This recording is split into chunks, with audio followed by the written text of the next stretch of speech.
شروع اللہ کے اس مقدس نام سے جو بڑا مہربان اور نہایت رحم کرنے والا ہے۔ مرنے کے بعد دوسری زندگی جو ہمیشہ رہے گی، اس میں ہر انسان کی آخری منزل ہے، جو کہ جنت ہے یا پھر جہنم۔ لیکن آخر یہ جنت اور جہنم ہے کیا؟ کم و بیش تمام مسلمانوں کے ذہنوں میں اتنا تصور موجود ہے کہ اللہ تبارک و تعالی ایمان لانے والوں اور نیک عمل کرنے والوں کو آخرت میں انعام و اکرام سے نوازیں گے، جو کہ جنت کی صورت میں ہوں گے، جہاں وہ عیش و آرام کی زندگی بسر کریں گے، جبکہ جہنم ایمان نہ لانے والوں کے لیے ہوگی، جنہوں نے دنیا میں برے اعمال کیے ہوں گے۔ ان کو آخرت میں دوزخ کی صورت میں انعام ملے گا، جہاں وہ تکلیف دہ زندگی بسر کریں گے۔ دوستو آئیو سب سے پہلے ہم جنت کے بارے میں بات کرنے والے ہیں کہ جنت کیا ہے، جنت کن لوگوں کو ملے گی، جنت میں کون کون سی نعمتیں ملے گی۔ جنت کی چوڑائی زمین و آسمان کے برابر ہے۔ جنت کے پھل اور بہاریں دائمی ہوں گی۔ جنت میں بھوک اور پیاس نہیں ہوگی۔ اہل جنت سونے کے کنگن اور سبز ریشم کے لباس پہن کر تکیے دار مسندوں پر مزے کریں گے۔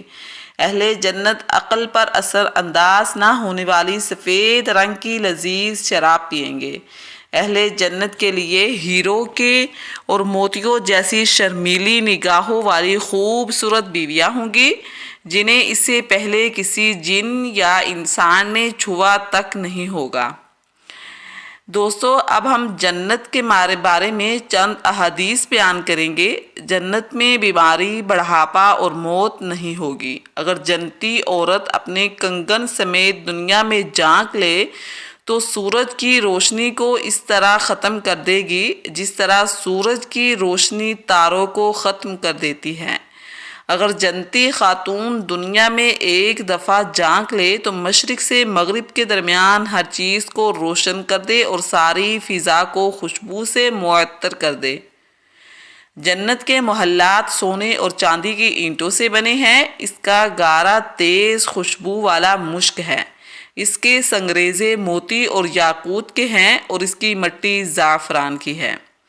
جنت کے 100 درجات ہیں۔ ہر درجے کے درمیان زمین و آسمان کے برابر فاصلہ ہے۔ جنت کے پھلوں کا ایک گوشہ زمین و آسمان کی ساری مخلوق کے کھانے سے ختم نہیں ہوگا۔ جنت میں ایک درخت کا سایہ اس قدر طویل ہوگا کہ اس کے سائے میں ایک گھوڑ سوار 100 سال تک چلتا رہے، تب بھی یہ سایہ ختم نہیں ہوگا۔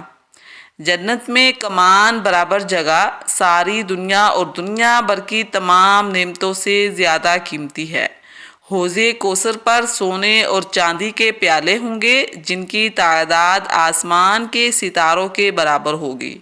اب اللہ پاک کے غضب و جلال یعنی جہنم کے بارے میں ہم آپ کو بتانے والے ہیں۔ جہنمیوں کے لیے آگ کے لباس کاٹے جائیں گے، ان کے سروں پر کھولتا ہوا پانی ڈالا جائے گا، جس سے ان کی کھالیں ہی نہیں بلکہ پیٹ کے اندر کے حصے تک گل جائیں گے۔ جہنمیوں کے لیے آگ کا اوڑھنا اور بچھونا ہوگا۔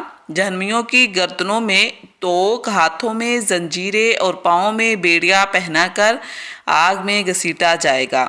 غلیظ اور بدبودار کھولتا ہوا پانی دیا جائے گا، جو منہ سے لگاتے ہی سارے بدن کو بھون ڈالے گا۔ جہنم میں جہنمیوں کو مارنے کے لیے لوہے کے گرز ہوں گے۔ جہنمیوں کو تنگ و تاریک کوٹریوں میں ٹھونس دیا جائے گا، جہاں وہ موت کی تمنا کریں گے لیکن موت ان کو نہیں آئے گی۔ جہنم کے بارے میں چند حدیث ہم بتاتے ہیں۔ جہنم میں اونٹوں کے برابر سانپ ہوں گے، جن کے ایک مرتبہ کاٹنے سے جہنمی 40 سال تک زہر محسوس کرتا رہے گا، اور بچھو کھچروں کے برابر ہوں گے، جن کا ایک مرتبہ کاٹنے سے جہنمی 40 سال تک زہر محسوس کرتا رہے گا۔ جہنمی کا ایک دانت احد پہاڑ کے برابر ہوگا۔